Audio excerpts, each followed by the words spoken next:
കഴിഞ്ഞ ആഴ്ച ഞാൻ താമസിക്കുന്ന ടെക്സസിലെ ഡാളസിൽ ഇവിടെ ഒരു ഹൈവേ ഉണ്ട്, I-20 എന്ന് പറയും.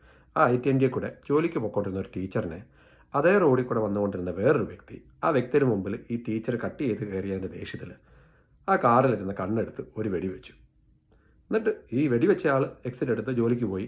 ഉച്ചയ്ക്ക് പോലീസ് വന്ന് ജോലി വന്ന് അറസ്റ്റ് ചെയ്യുമ്പോഴാണ് ഈ വ്യക്തി മനസ്സിലാകുന്നത് ആ വെടിവെച്ചത് ആ ടീച്ചറിൻ്റെ കൊണ്ടു ആ ടീച്ചർ മരിച്ചെന്ന്.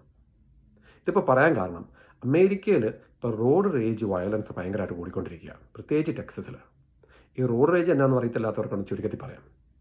റോഡ് റേജ് എന്ന് പറഞ്ഞാൽ നമ്മളിപ്പം നമ്മുടെ മുമ്പിൽ ഒരാൾ കട്ട് ചെയ്ത് കയറി, അതിൻ്റെ ദേഷ്യത്തിൽ നമ്മൾ ചിലപ്പോൾ ഓൺ അടിക്കത്തില്ലേ, അല്ലെങ്കിൽ ചിലപ്പോൾ മിഡിൽ ഫിംഗർ കാണിക്കും, ചിലപ്പോൾ നമ്മൾ അവരെ വിൻഡോ താത്തി തെറി പറയും, അല്ലെങ്കിൽ ചിലപ്പോൾ നമുക്ക് ചിലപ്പോൾ ഓൺ അടി കേൾക്കും, നമ്മളെ തെറി പറയും. അപ്പോൾ ആ ഒരു, അതായത് നമ്മുടെ ദേഷ്യത്തിൽ നമ്മൾ റോഡിൽ കാണിക്കുന്ന ഓരോ കാര്യങ്ങളില്ലേ, അതിനാണ് റോഡ് റേജ് എന്ന് പറയുന്നത്. ടെക്സസിൽ ഗണ്ണ് ലീഗലാണ്. അപ്പം ദേഷ്യത്തിന് പെട്ടെന്ന് എല്ലാവരുടെയും കൈ പോകുന്നത് ഗണ്ണിലോട്ടാണ്. ഇപ്പോൾ അമേരിക്കയിലെ തന്നെ ടോപ്പ് 4 സ്റ്റേറ്റുകൾ ഏറ്റവും കൂടുതൽ റോഡ് റേജ് ഇൻസിഡൻസ് എടുത്തു കഴിഞ്ഞാൽ അതിലൊന്ന് ടെക്സസാണ്. ഇനി അമേരിക്കയിലെ ഏറ്റവും ഈ റോഡ് റേജ് വയലൻസ് അല്ലെങ്കിൽ റോഡ് റേജ് നടക്കുന്ന സിറ്റികൾ എടുത്തു കഴിഞ്ഞാൽ അതിൽ ഫസ്റ്റ് ടെക്സസാണ്, നമ്മുടെ ഹ്യൂസ്റ്റൺ. അപ്പം ഇങ്ങനൊരു സിറ്റുവേഷൻ ഉണ്ടായിക്കഴിഞ്ഞാൽ ചില കാര്യങ്ങൾ നമ്മൾ ചെയ്യേണ്ടതുണ്ട്, ചില കാര്യങ്ങൾ നമ്മൾ ചെയ്യാൻ പാടില്ലാത്തതുണ്ട്. ആദ്യമേ ചെയ്യാൻ പാടില്ലാത്ത കാര്യം, നമ്മൾ ഇങ്ങനൊരു സിറ്റുവേഷനിൽ പെട്ട് കഴിഞ്ഞാൽ ഓൺ അടിക്കാനോ തെറി പറയാനൊന്നും പോകാൻ പാടില്ല. നമ്മൾ വിൻഡോ താത്തി കൈ കാണിക്കാനോ ഒന്നിനും പോകരുത്. രണ്ടാമത്തെ കാര്യം, ഇവരുമായിട്ട് ഐ കോണ്ടാക്ട് ഉണ്ടാക്കാതിരിക്കാൻ നോക്കുക. കാരണം ചിലപ്പോൾ നമ്മൾ ദേഷ്യത്തിന് ഇവരുടെ ഒപ്പം പോയിട്ട് തുറിച്ച് നോക്കി അവരെ പേടിപ്പിക്കാൻ നോക്കും. അങ്ങനത്തെ കാര്യങ്ങളൊക്കെ ഒഴിവാക്കുക. ഇനി നമ്മൾ ചെയ്യേണ്ട കാര്യങ്ങളുണ്ട്. ആദ്യമേ തന്നെ ഇങ്ങനൊരു സിറ്റുവേഷൻ ഉണ്ടായി കഴിഞ്ഞ് കഴിഞ്ഞാൽ നമ്മൾ അവർക്കുള്ള സ്പേസ് ഇട്ട് കൊടുക്കുക. അതായത് ഒരു അഗ്രസീവ് ഡ്രൈവർ നമ്മുടെ മുമ്പിലുണ്ടെങ്കിൽ അവരെ പോകാൻ സമ്മതിക്കുക, നമ്മൾ പുറകോട്ട് മാറി നിൽക്കുക. ഇനി രണ്ടാമതൊരു കാര്യം ചെയ്യാൻ പറ്റുന്നത്, നമ്മൾ നമ്മുടെ ഈഗോ കുറയ്ക്കുക. അതായത് ഞാൻ എന്നാന്ന് കാണിച്ചു കൊടുത്തിട്ടുള്ളൂ, നമ്മൾ സ്പീഡ് റേസ് ചെയ്ത് പോകുന്നു, ഓൺ അടിക്കുന്നു. അപ്പം ഈഗോ കുറച്ചാൽ തന്നെ കുറേ പ്രശ്നങ്ങൾ ഒഴിവാകും.